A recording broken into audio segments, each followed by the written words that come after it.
Good evening, Razorback fans. Welcome to the one, the only Hog Talk podcast, live from the Sterling Soap and Roasters Studios, part of the Believe in Buzz Radio Networks on 106.7 in Central Arkansas.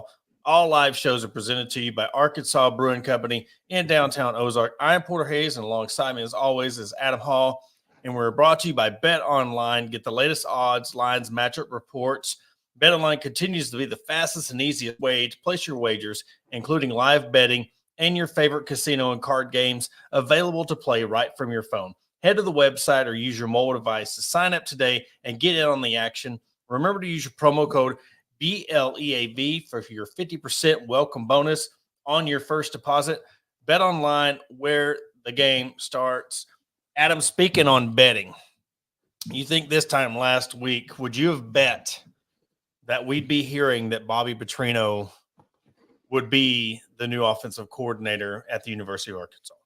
Absolutely not. It was something that I didn't think would ever come, full circle, like we've mentioned, everybody's mentioned.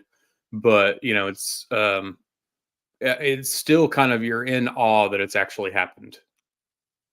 And you look back to what we posted on October 22nd. I went back and pulled it up, and I said, hear me out. All this started with the whole motorcycle accident and everything. And I said, the only way to get Arkansas out of the curse, lift the curse, is bring Bobby P back. Did not know it. And I even put in quotations or in parentheses, hey, halfway joking. But we seen, and this whole thing's full circle. You look at this is probably one of the craziest weeks when you're talking about roller coaster rides, just exhilarating, all the news, Duke game, Bobby Petrino. You had instead of a plane flying over saying fire Houston nut, you've got a plane flying over Bud Walton Arena saying welcome home, Bobby. He was, fired, brought back, and I heard some, there was some big dogs that, were willing to pony up the money to bring him back. And I'll tell you what,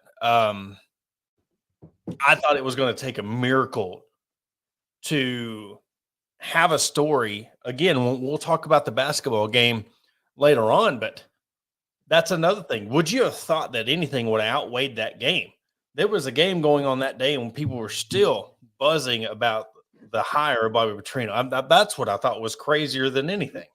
Oh, yeah, and you put the post out, does anybody remember that there's a game tonight? Or, it's that I mean, that's what everybody was talking about when that news hit, and it was sudden too. I mean, there was talks of other OCs, and then boom, out of nowhere, it was Bobby Petrino set to be hired. And it was like, I mean, that one, I know that they said there was only about a 10-day period from when his agent reached out and then them making the announcement. So, it happened very quick. And I mean, it wasn't, obviously intentions weren't to overshadow anything with the basketball team. It was just, that's big news, especially in the state of Arkansas.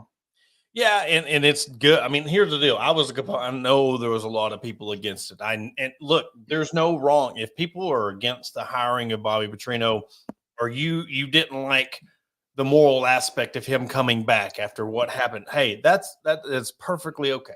I don't hate on anybody, or I don't try to persuade anybody to feel a certain way when it comes, because we all know what happened.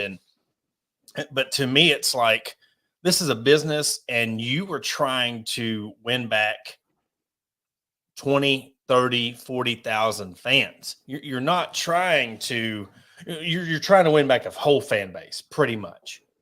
You've got your loyal Royal Army of fans that are going to be there no matter what, but you've got to win back 30,000 people to get back and fill these stadiums up. What's going to do it? And then on top of that, they bring out Arkansas Edge. I can't remember who it was. I think it was either Teeter or Will Whitson was talking about how much of a genius, Hunter Yurchek was for, hey, let's bring back Bobby Petrino.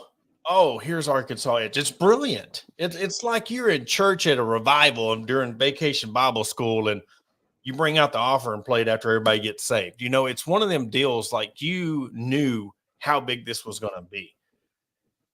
And yeah, I would like to know how shocked Hunter Yurchek really thought like this would go. Like, I don't think he expected this much reaction when it come to this coaching hire.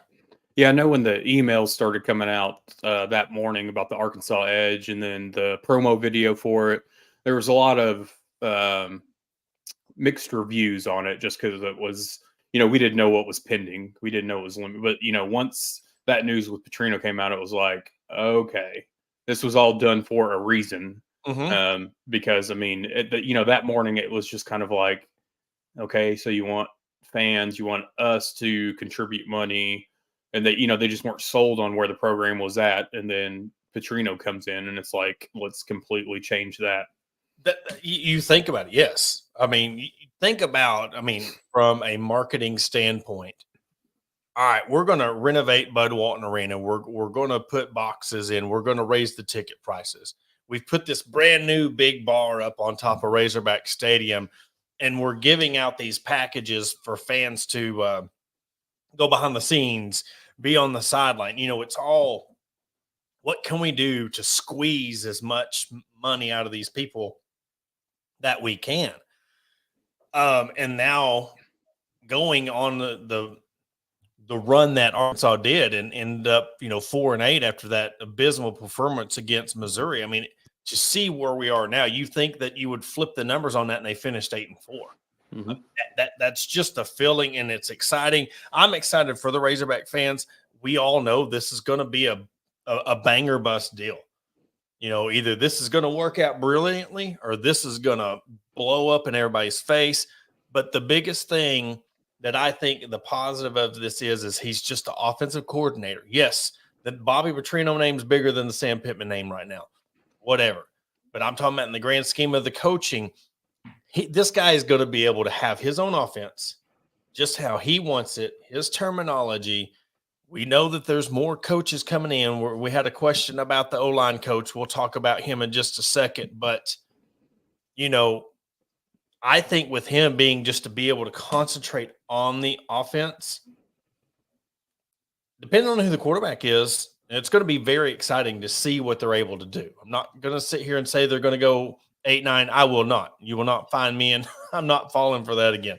We're not going to call for that. But, I mean, I can't wait to see what happens once he gets this thing going. And, of course, it all depends who comes back and who they bring in out of the portal. Yeah, you've got essentially two coaches that love the state, that will tell everybody time and time again how much they love the state, they love the people. So, I actually, I believe them when they both, separate themselves as head coach and offensive coordinator. I know that, when Bobby was at A&M, Jimbo came out and was just like, Petrino's going to have full reins of the offense. We know that wasn't true. That was just lip service, and we saw it. And that was dumb on Jimbo's fault. Because look at the situation. Jimbo's job was on the line. Who'd they bring in? He poached him from UNLV.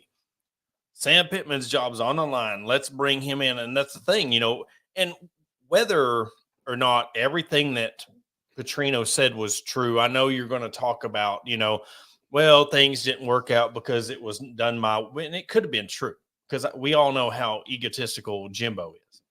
I never liked him. I didn't think the hire was going to work, and I said it from the beginning. You can go back as far as when he come from Florida State. It was not going to work because I didn't think he was that good of a head coach, So you bring him in, and we'll see what he can do with this offense. Now, again, with Kennedy being gone, and that's another thing that was puzzling.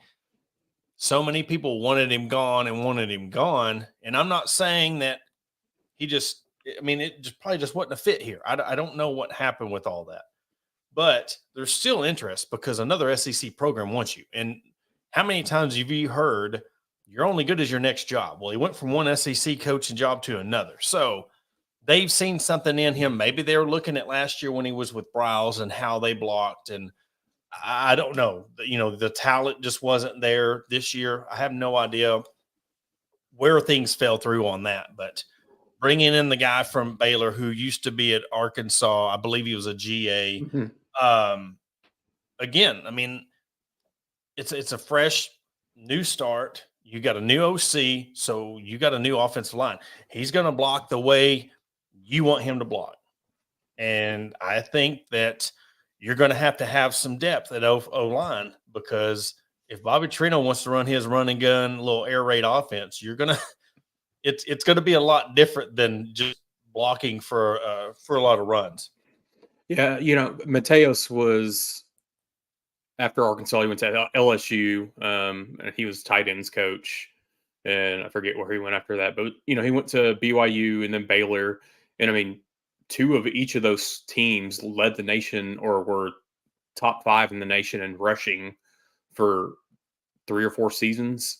So it's one of those that he's really. I'm not going to say he's 100% proven because of only having 2 stops, but the places that he has been, I mean, his offensive lines have produced. I know this last season with Baylor, I mean, they were 107th in sacks allowed, so I know that was kind of a touchy spot for him, but we'll see. And I think with Kennedy going to Mississippi State, like you said, the offensive scheme that they're going to run, is what he coaches, what he teaches, maybe he's best suited for that type of system that Levy's going to bring in.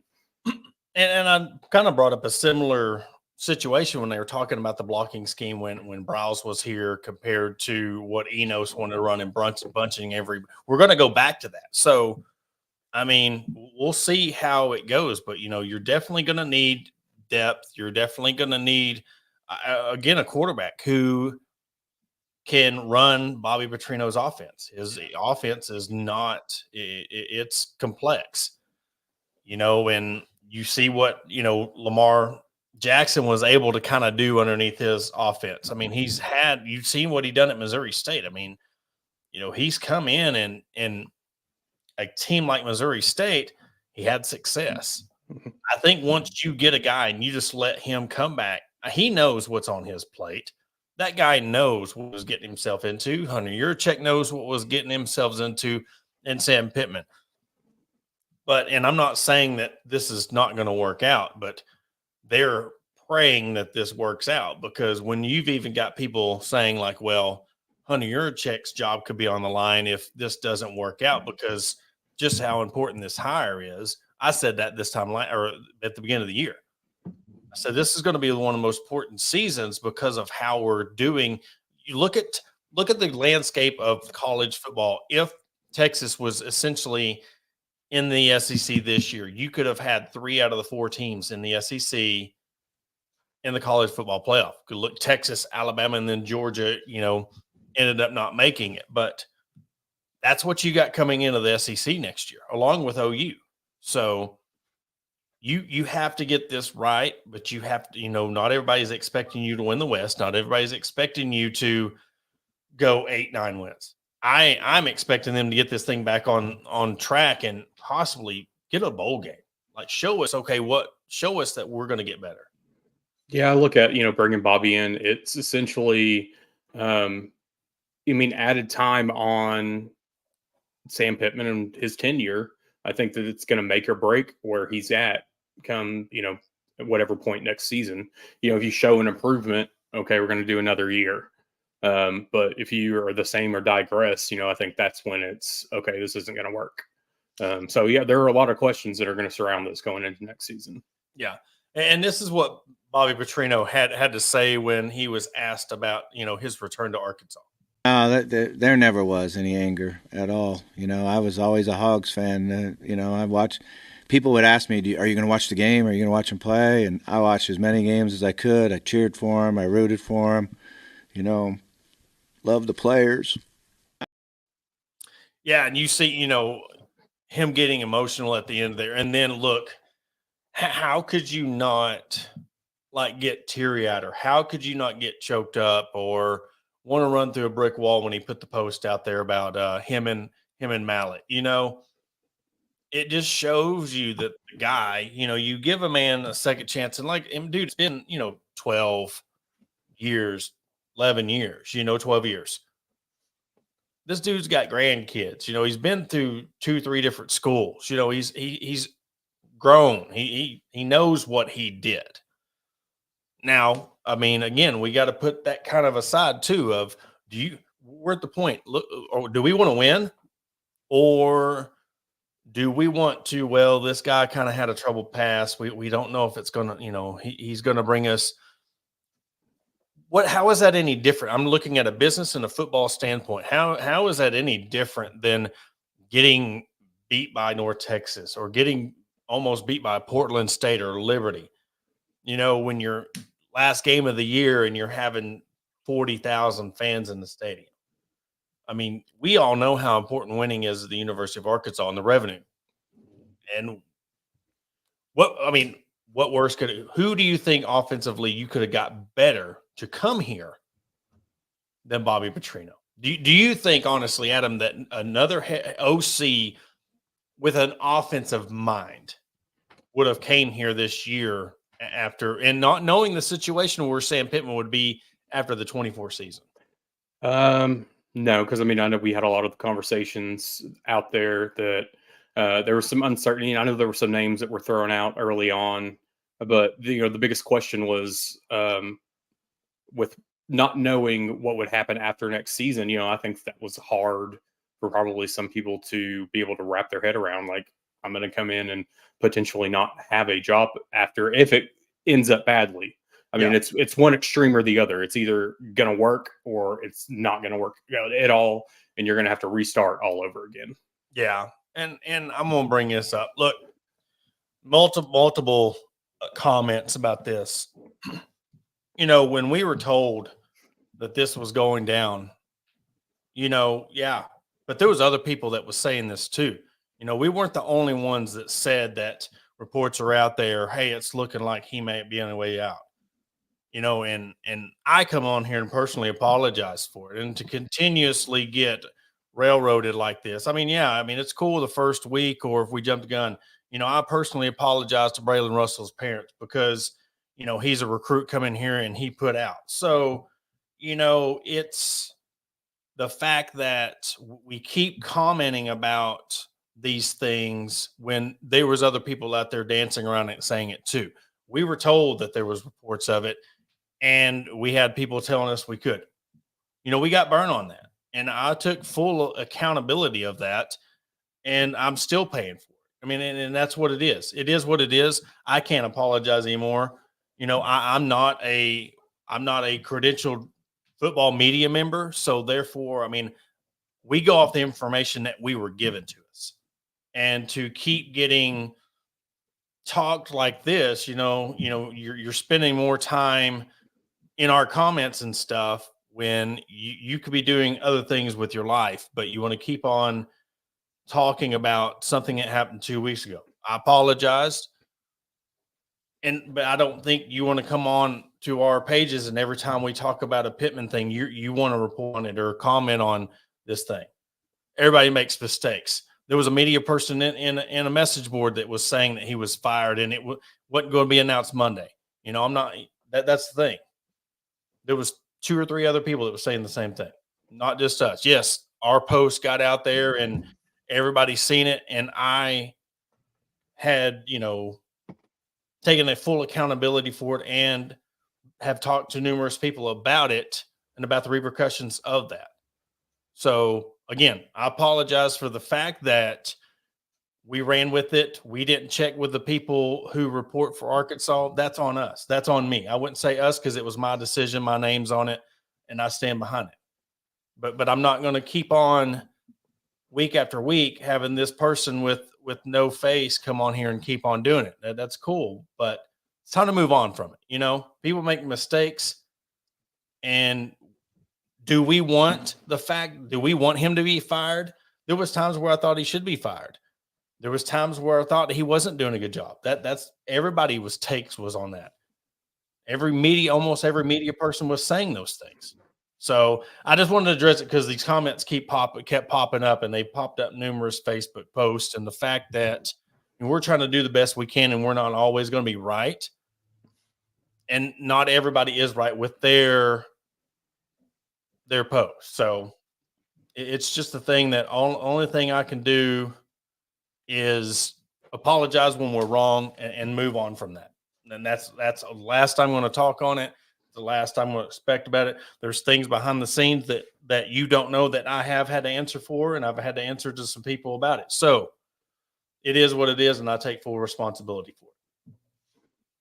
Yeah, let's just move on from the burner accounts too. So, well, I mean, look, it's just like I said, we got in trouble for it, and I apologize, and therefore that's all I can do, and it's just we keep trying to do the best we can to give us the news. And hey, like I said, when you miss like that and it caused the stir that it did, I understand why people were mad, but I was man enough to not hide behind it. I don't delete things like some other people do when they're wrong. I kept it up for the fact that I wasn't going to stay behind it. There's a lot of people who post things and then they delete it, or they write stories and then they delete them. There's a lot of that goes on.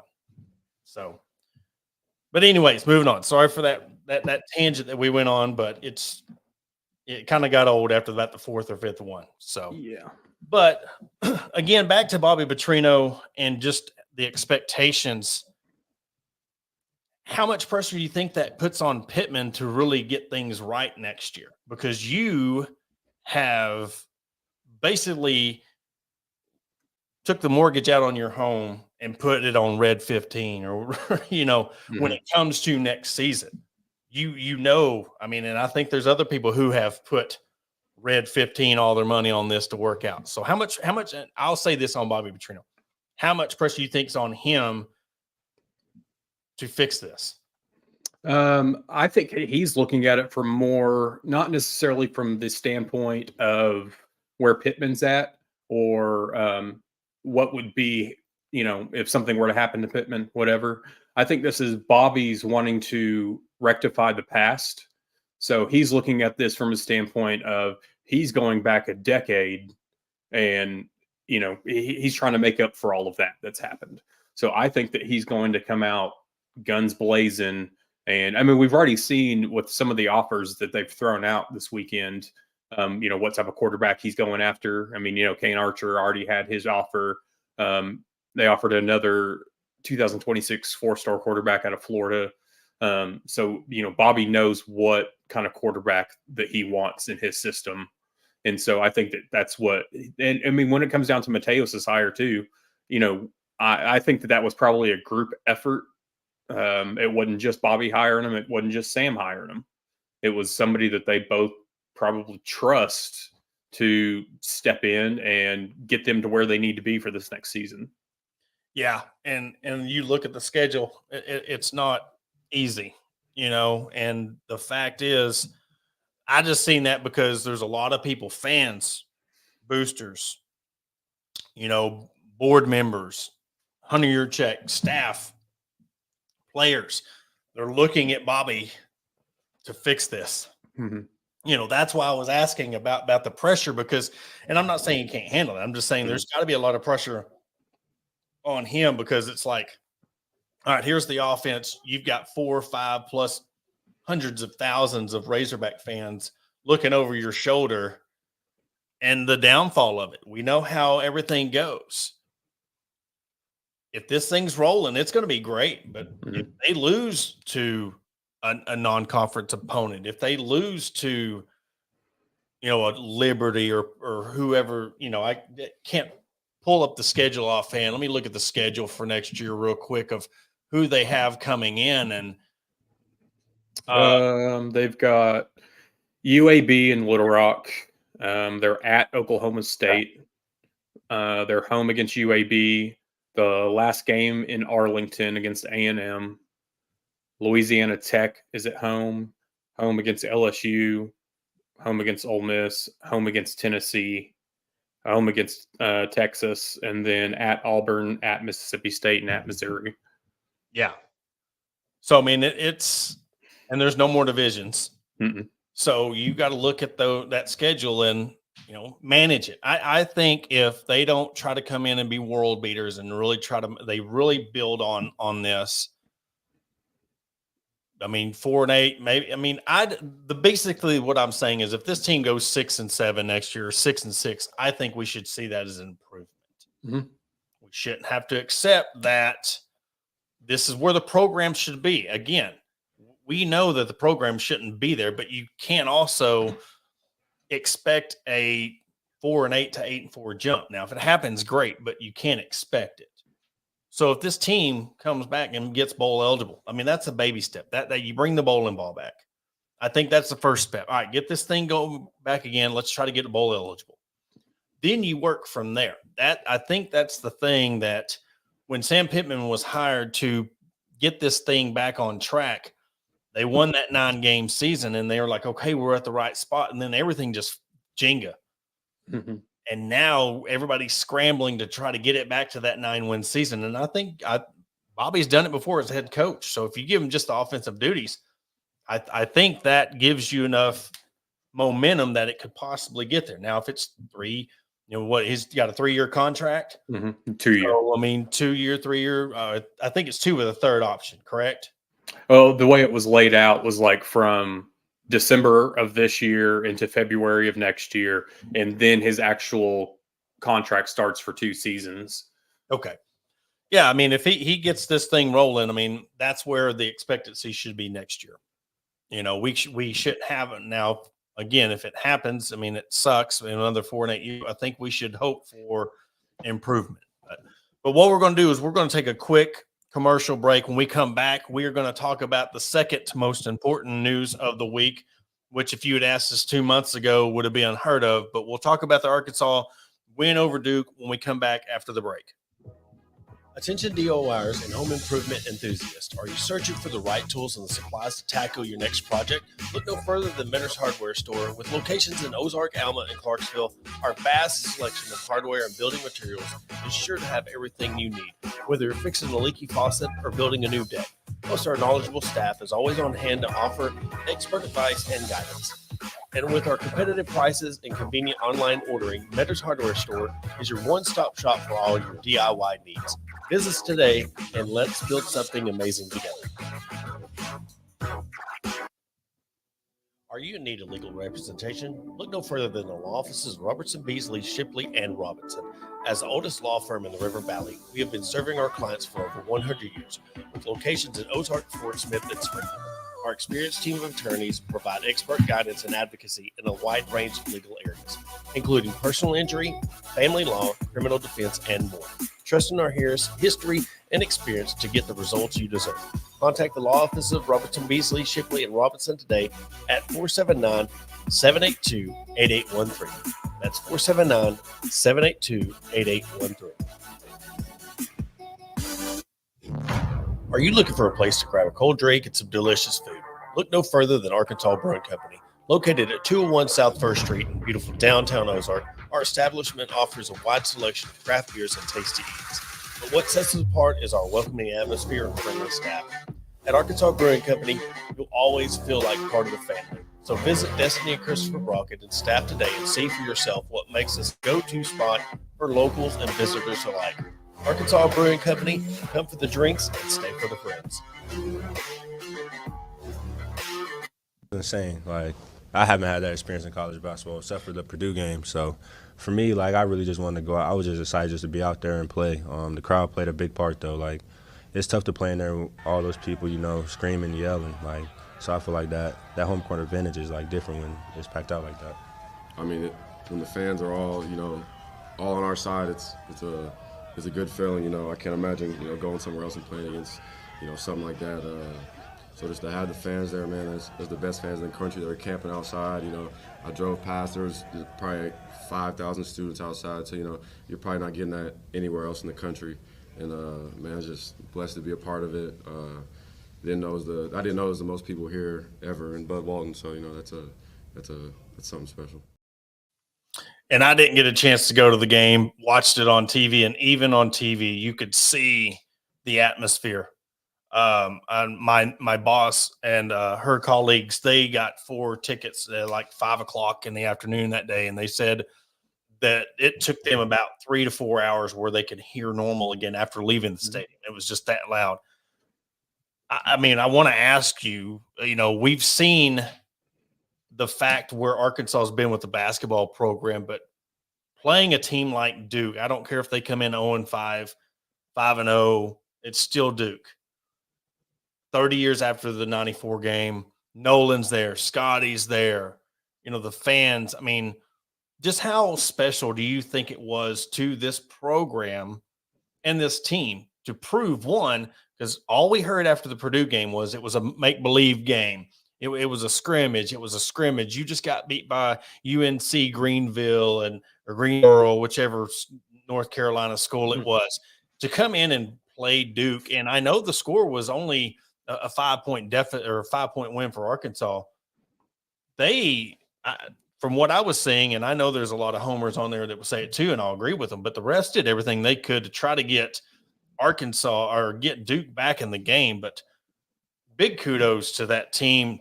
And we talked about pressure with Bobby Petrino, and I put it out there with all the news of Bobby Petrino, with everything going on, how much pressure you think was on the team and the coach to keep that momentum going and win that game and to perform the way they did against Duke? Oh, I mean, Musselman probably just had them focused on getting where they needed to be. I think it was just some added excitement to the crowd, to the atmosphere. But, coming in after the 2 losses to Memphis and UNC, I mean, it was one of those, this game, whether, like you said, Duke was 0-5, 5-0, whatever, that game could have I know it's a long season, but that could have made or break how things turn out the next several games before conference season gets here, if they had lost. And, right about the, I'd say 8, 9, 10-minute mark of the second half, I mean, you felt like the game was in Arkansas's hands. Like it was over, it was done with, but then Duke would just chip away a little bit more. There's some calls made that, were, I don't want to put things back on the ref, but they were, sketchy at best. And then leading up to the very, the last few minutes of the game, I mean, something that was blatant and that needs worked on, and this isn't a knock, all teams need something to work on, but our guards getting caught up on when they were getting pressed full court by Duke. It's something I go back to, like when Jalen Williams was here, keeping one of your big men, because he can handle the ball. So let's say like Brazil, putting them between half court and 3-point line so that the guards can throw them the ball to try to break the press. And then that guy either bring it past half court or feed it off to a guard or whatever the case may be. That's something that it seemed like they did quite a bit with Jalen Williams. And I kind of expected to see it with Brazil, but, it didn't happen. But the game turned out in our favor. So. Yeah, and Trevin Brazil ended up with 19 points. Cliff Battle had 21. The free throw shooting was a little bit better.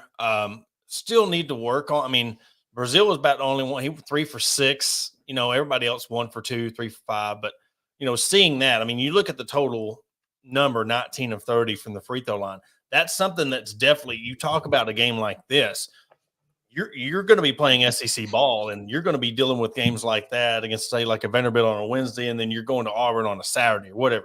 You've got to be ready for those type of environments. And I think an environment at home was as rowdy as like you're playing on the road. For them to be able to pull away, knowing that the nerves were there. And when I said like the thing about how nervous or how much pressure, I'm talking about initial. Like I wasn't saying like, oh, if Arkansas lost to Duke, I'm just talking about with the momentum. You see the crowd, you see the fans, you see all the buzz, the plane flying over. Bobby Petrino and Sam Pittman were in the building. Nolan was there. It's just that has to add a little bit when it comes to, the excitement to the team. But I was really good for them to see them get that win.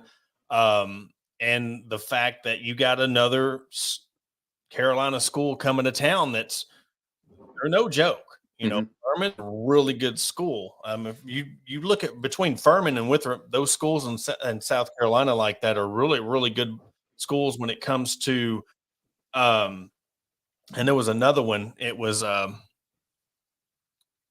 wasn't Furman or Winthrop. It was another school, the one that went to the NCAA tournament a couple years back. Oh, goodness gracious. And I should have known it because they're right there in the upstate where I'm from, but oh goodness, it left me there for a minute. I'll remember it here in a second. But you got them little mid-major schools. Everybody's getting beat by them. I mean, Kentucky got beat, I believe. Who was it they got beat by? UNC Wilmington? No, it was a school from South Carolina and Wofford. That's who. Wofford. Oh, yeah. Wofford. They're from Spartanburg, South Carolina. But the fact that I think who was it? Mississippi State got beat by Southern. I mean, you're seeing a lot of those schools. Yeah, you had two SEC losses today. I mean, it was Mississippi State and who else lost today? Auburn. Did Auburn get beat? Auburn, yeah. Auburn got beat by Appalachian State. That's right. Yeah. So, it's going to be, I think, a weird – well, early on, the non-conference is going to be a weird basketball season. Seeing Kentucky go down and then the two today, it's definitely something that's kind of – things just don't seem right. I mean, and Purdue going down earlier in the week. And then, I mean, heck, Duke lost again Saturday to Georgia Tech. Yeah. So, that was back-to-back losses for them. A question here, it says about Musselman. Is he a guy that would consider USC or UCLA if those openings since they're no, because look what he's building at Arkansas in the SEC. I mean, would if God forbid they go on a 2 or 3 year streak where they're not making the tournament or they're getting beat first round and that fizzle starts fading away, maybe. But if you were to tell me, look what he's built here at Arkansas, look what him and his wife have built in the community here in Northwest Arkansas with the suits and sneakers. And I know he's from California and all that, but I got this question asked to me a lot during football season when Clemson was on the run, and everybody is like, will Dabo leave Clemson for Bama because he played at Bama? But when you're building something at your own spot, it's just as big as Arkansas is just as big as UCLA, just as big as the Kansases and Kentuckys right now from a program aspect. Now, I'm not saying, national relevancy over the course of history of basketball, but when you're looking at it right now, look at the kids who want to come to Arkansas. You have to put them as a top 3 program, top 5 program, depending on who you ask, in college basketball right now. I don't think that's crazy. I don't know if I'm ready to say they're the number 1 program because you yet to win it all. But you would have to put them, if you talk about top 5 programs in the country right now, Arkansas has to be in the top 5. Some top 3, depending on where you're at. But no, I'm not worried about like him jumping ship for another school because what he has here is Nevada on steroids. I mean, just the fans. Why would you want to leave? As much as he wants to be in that public eye, and as much as the fans, you can go to Idaho and be at an Idaho baseball game, and you're there with their star pitcher or whatever, and somebody says "Woo Pig Sooie." I mean, that's just the effect that Arkansas fans have that really separates them. I mean, you really put them on a pedestal. When I'm talking about fans, you got to put them on a pedestal of Alabama fans or Kentucky fans, because if you see somebody with an Arkansas shirt in Nevada or California, you're going to hear "Woo Pig." Just like you see somebody with the Alabama shirt on, you're an Alabama fan. They say "Roll Tide." Arkansas has made it to that level when it comes to the fans and the national brand, because I mean, look at Dave Van Horde and Eric Musselman, and you can even throw back in the football team and just the national brand that Arkansas has in their mascot and a Razorback. It's hard to beat this fan base. Absolutely. I mean, if you look at the brand standpoint from what he's built, I mean, you've got a guy that, with getting the players that he has into the NBA draft, the NBA combines, he's at all of those. He's at wherever he can be with a Razorback shirt on, supporting his guys. Mm-hmm. I look at, everybody wonders like, well, he's a West Coast guy, and I get that. But when you look at pay and when you look at the brand and what he's built here, there's nothing really necessarily enticing him to go to the West Coast because they've got everything here.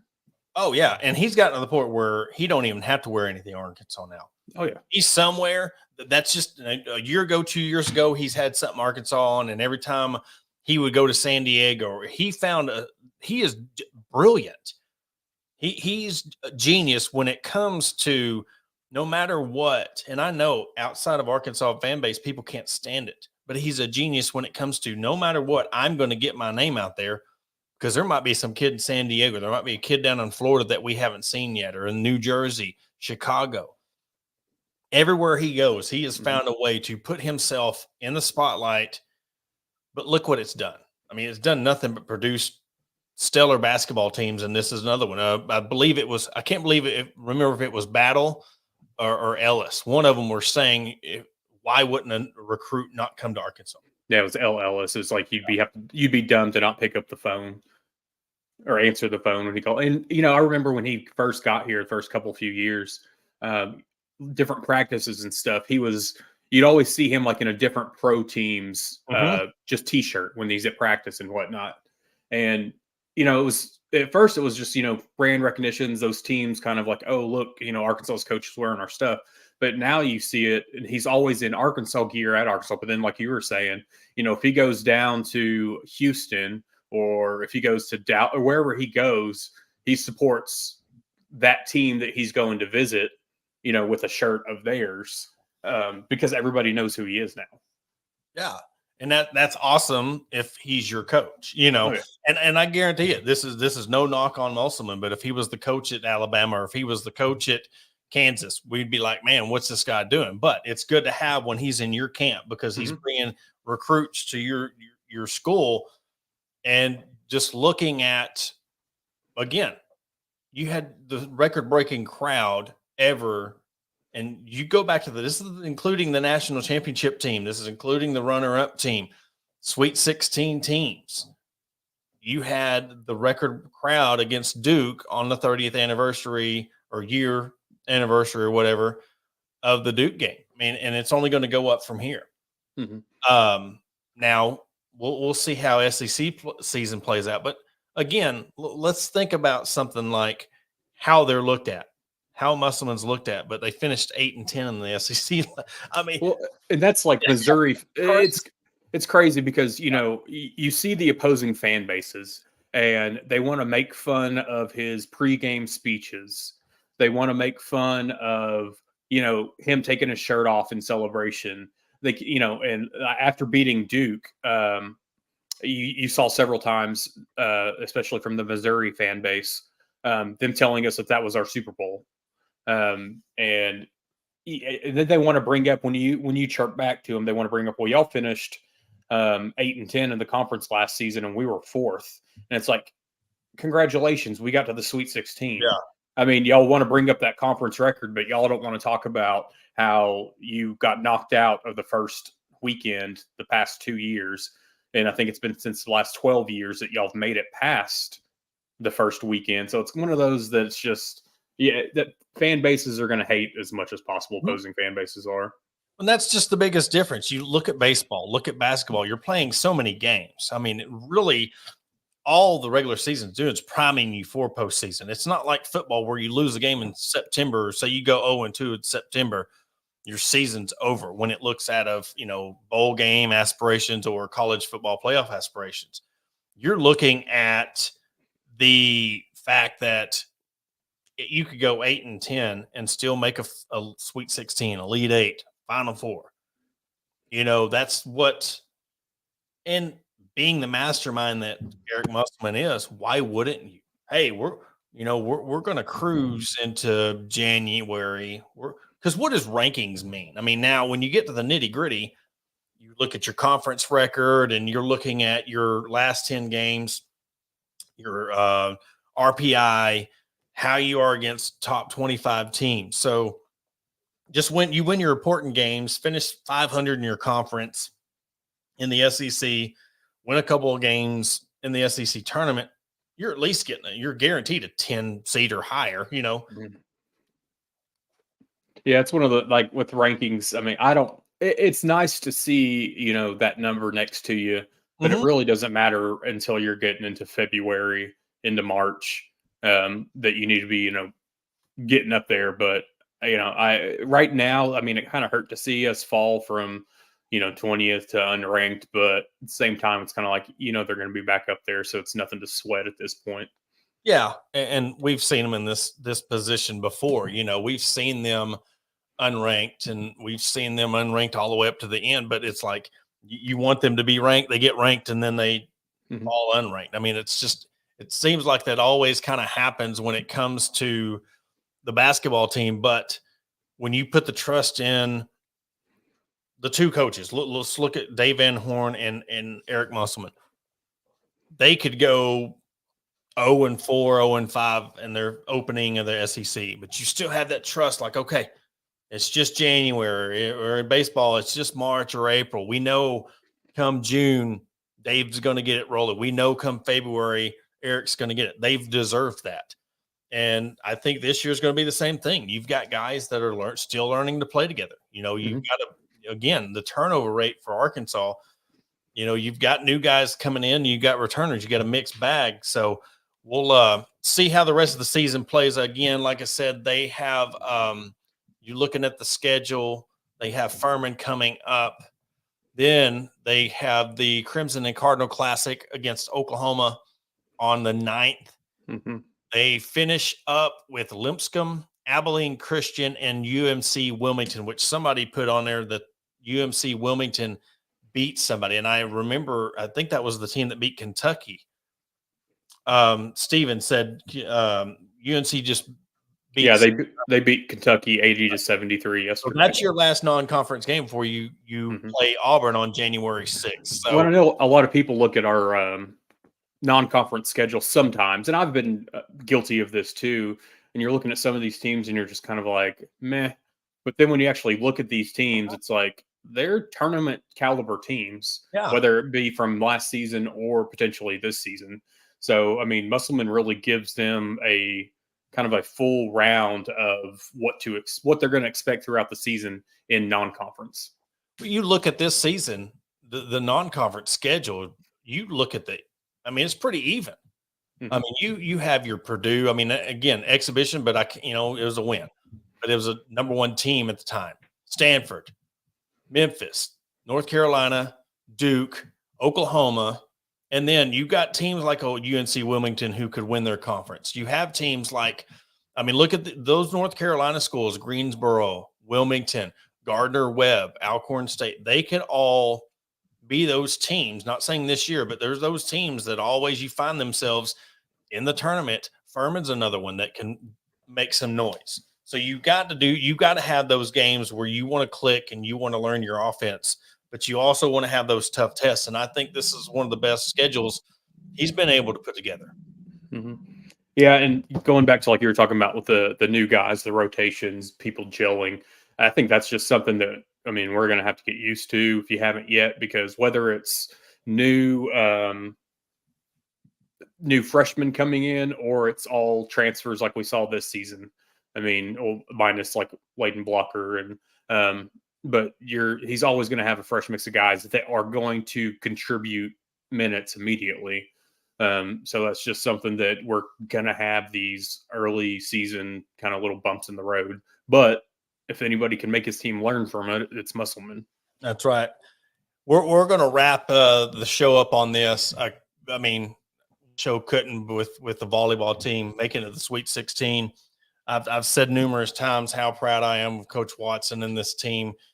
Taylor Head, Maggie Cartwright, Jill Gillen, Hannah Hogue. The four, Courtney Jackson, you can throw her in there too. It's just this core of team that has played for 4 or 5 years together to be able to make it as far as they have, got put in a tough draw. They got to play Kentucky, who they've lost against twice in the Sweet 16, and then more than likely play number one Nebraska if they advance in the Elite Eight to advance to the Final Four. But the tremendous job that Watson and these girls have done this year is just tremendous. There was one time they hadn't lost.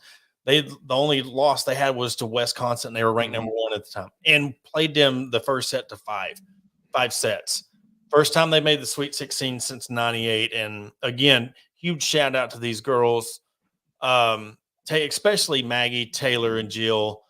Hannah come on the scene this year, but Taylor, Maggie, and Jill do Jill be in her 5th year, and just an emotional interview she said after the game. You can tell, I mean, what Coach Watson has done for these girls, taking kids that were told they were too small to play in any other program in the SEC, and look what's happened. They're in the Sweet 16. They will play Kentucky, I believe, on Thursday. Thursday at 3:30. Thursday at 3:30. So be sure to catch that if you can. Cheer them on.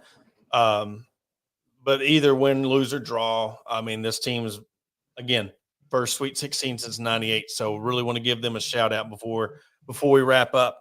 Adam, you got anything else to add before we wrap it up?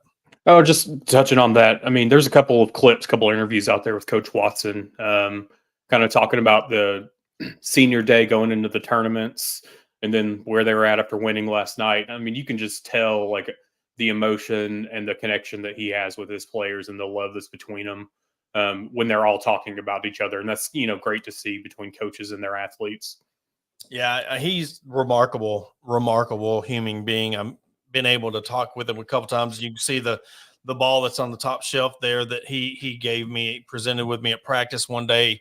I was there to talk to the couple of the players, and he had his team sign ball, and he's just very appreciative of the coverage and the fans. And he reminds you of Deifel and how humble she is about the cover. I mean, you see where the softball program was when they first started really jumping on the scene.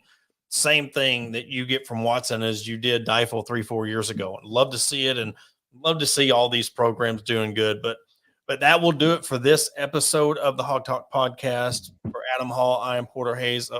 Always brought to you by Bet Online and Arkansas Brewing Company inside the Sterling Roastery and Soap Studios. And we will catch you this week.